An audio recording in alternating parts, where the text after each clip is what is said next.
2025-ci ilin aprel ayında Ukrayna Müdafiə Qüvvələrinin pilotsuz sistemlər bölmələri dronlarla 83 mindən çox düşmən hədəfini vuraraq məhv edib. Bu rəqəm mart ayı ilə müqayisədə 8% çoxdur, yəni məhv etmənin effektivliyi daha 5% artıb. Bu barədə Ukrayna Silahlı Qüvvələrinin baş komandanı Aleksandr Sırski pilotsuz sistemlərə dair aylıq müşavirədə bildirib. O, bu operatorlarının düşmənin məhv edilməsində layiqli nəticələr əldə etdiyini vurğulayıb. Obazevatilin məlumatına görə general əlavə edib, effektivliklərinə görə əskərlərimizə minnətdaram.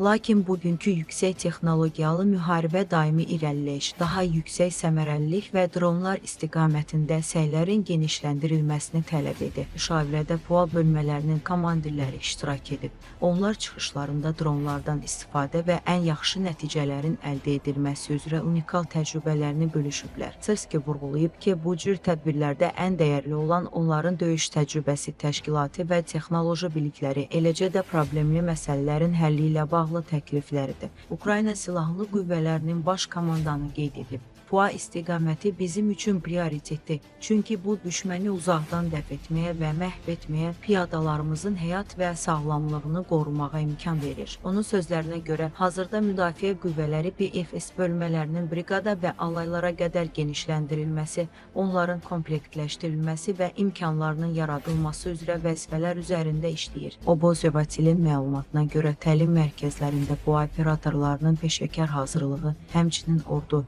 və ictimai sektor arasında qarşılıqlı əlaqənin inkişafı, xüsusən də mülki məktəblərdə dron operatorlarının təlimi də artırılır. Bundan əlavə, Ukrayna Silahlı Qüvvələri PUA bölmələri üçün kollektiv təlim sisteminin formalaşdırılması üzrə yol xəritəsi hazırlayıb. Müdafiəçilərin əsas vəzifəsi Rusiya dron operatorlarını və onların idarə etmə məntəqələrini məhv etməkdir. Baş komandan vurğulayıb ki, Ukrayna Silahlı Qüvvələrinin pilotsuz sistemlər qüvvələri əməliyyat taktiki qruplardan birinin əməliyyat zonasında bu cür döyüş üsullarını uğurla sınaqdan keçirib, lakin düşməndə yatmış. Buna görə də Ukraynalılar pilotsuz sistemlər sayəsində Rusiya təcavüzkarının uğurlarını qiymətləndirməməyə haqlı deyirlər. Sırski yekunlaşdırıb. Biz müəyyən etdiyimiz yüksək tempi qorumalı və döyüş meydanında müasir texnoloji həllərin tətbiqi sahəsində ordumuzun, cəmiyyətimizin, müdafiə sənaye kompleksimizin bütün imkanlarından, həmçinin tərəfdaş ölkələrin yardımından istifadə edərək düşməndən irəlidə olmalıyıq.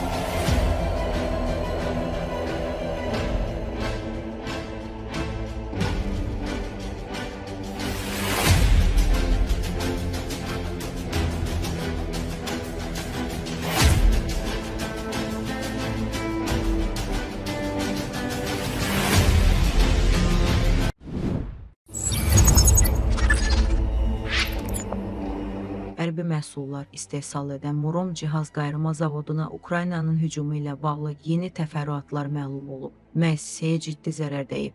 Bu barədə Rusiya Təhlükəsizlik Qüvvələri ilə əlaqəli nüfuzlu Rusiya Telegram kanalı Spy Dossier məlumat yayıb. Zərbə ötən gecə endirilib. 600 kilometrdən çox məsafə qət edən 8 Ukrayna PUA-sı təcavüzkarı mühüm hərbi zavoduna uğurla hücum edib. Resursun məlumatına görə nəticədə zavodun olduğu silahlar üçün kapsulların saxlandığı hazır məhsul anbarı tamamilə yanıb. Müəyyən bir inzibati binada dağıdılıb. Partlayıcı maddələrin sintezi emalatxanası daha 2 PUA tərəfindən vurulub. Zərərin miqyası hazırda məlum deyil. Daha 4 PUA zavodun ərazisinə əhəmiyyətli nəticələr olmadan düşüb. Müəssisədə quraşdırılmış elektron müharibə sistemlərinin səmərəsizliyi qeyd olunub, deyə Spy Dossier bildirib. Murom cihaz qayırma zavodu Rusiya Silahlı Qüvvələri üçün sursatların işə salınması və alışdırılması vasitələrinin istehsalı üzrə ixtisaslaşıb. 2023-cü ildən Ukrayna və Avropa İttifaqının sanksiyaları altındadır. Ukraynaya qarşı təcavüzdə geniş iştirak edib və buna görə də Kiyev üçün qanuni hərbi hədəfdir. Yerli sakinlər zavod ərazisində nəqliyyatın bağlandığını bildiriblər.